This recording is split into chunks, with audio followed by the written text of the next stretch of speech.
If there was no virus, then how did everybody die? And the truth is, they were murdered in the hospitals. That's right. They were fucking murdered in the hospitals. Nobody died from COVID outside the hospital, only inside. So they turned up the radiation. They made everybody sick. Everybody then ran out and got tested. The tests were all rigged to give off false positives. So everybody thought they had COVID. Meanwhile, nobody had nothing.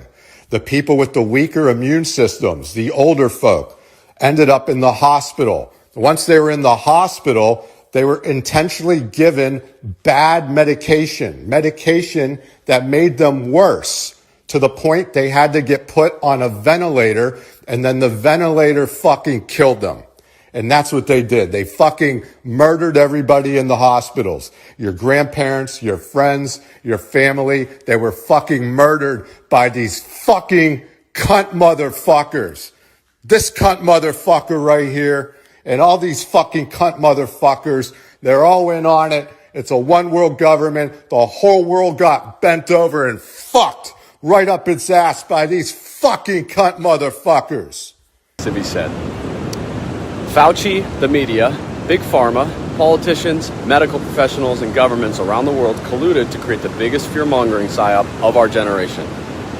They coerced people into taking an experimental gene therapy with no long-term double-blind placebo-controlled studies. They made pharmaceutical companies billions of dollars while providing them with zero liability for any harm or injuries caused. For the 10% of us who were brave enough to resist, we were gaslit, ostracized, and ridiculed for years.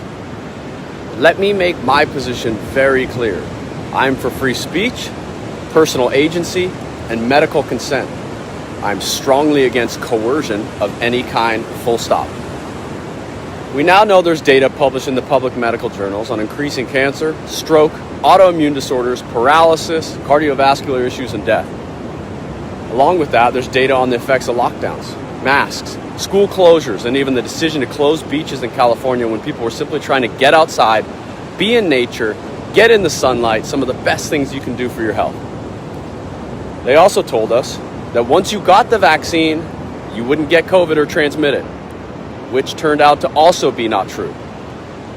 In addition to that, pharmaceutical companies testified in front of Congress, admitting that they knew these things and chose not to tell us.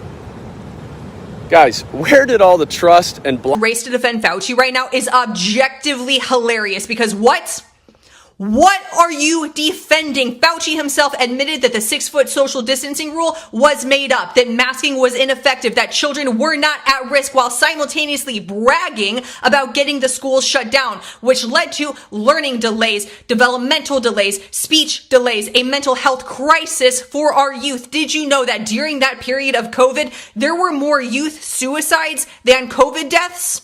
That's true. Did you know that? I'm not done. His lockdowns led to rates of alcoholism, drug abuse, overdoses, and domestic violence all increasing, to hundreds of thousands of small businesses having to close their doors permanently, which helped to facilitate the greatest wealth transfer in modern history. But wait, there's more. How many hundreds of thousands, if not millions of people lost their jobs for refusing to take a vaccine that was neither safe nor effective? Quite the opposite. Dangerous and ineffective. A vaccine that he wanted to mandate, to force upon the population. He himself said that he wanted to make life so difficult for the unvaccinated that they would have to lose their ideological bullshit and take the vaccine. That's his quote. We're still cooking. Fauci supported businesses being fined for employing the unvaxxed. People were denied life-saving surgery because they were not vaccinated. Helpful, useful, effective therapeutics like ivermectin were smeared and demonized because if an effective therapeutic existed, then they could not implement an emergency order. Not to mention the faked hospital records. If somebody died of cancer but they had COVID, it was listed as a COVID death. If somebody died in a car crash who had COVID, it was listed as a COVID death. If somebody walked into the ER with a broken arm and even had a trace of COVID in their system, it was listed as a COVID-related hospitalization. And I'm sure there's more. I'm sure that I've missed things.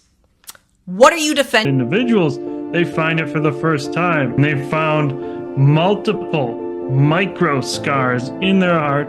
This has never been seen before in the myocardium. The authors even state that. They say they've never seen it in 30 years. We think this is because actually the mRNA gets into the heart, and your heart starts to produce spike protein. And these, you see these scarring spots on there. That's probably where the spike protein was produced. The body attacked it, inflamed it, and it got scarred. It's scarred up, and so it's an autoimmune response. And then they're left with this, and they get electrical conduction abnormalities in the heart, and that leads to these lethal arrhythmias, this ventricular tachycardia, and eventually sudden death. And so this is just proof in the cake that, you know, look in people's hearts. This is what it does. It's dangerous, it's cardiotoxic, and they've got to get off the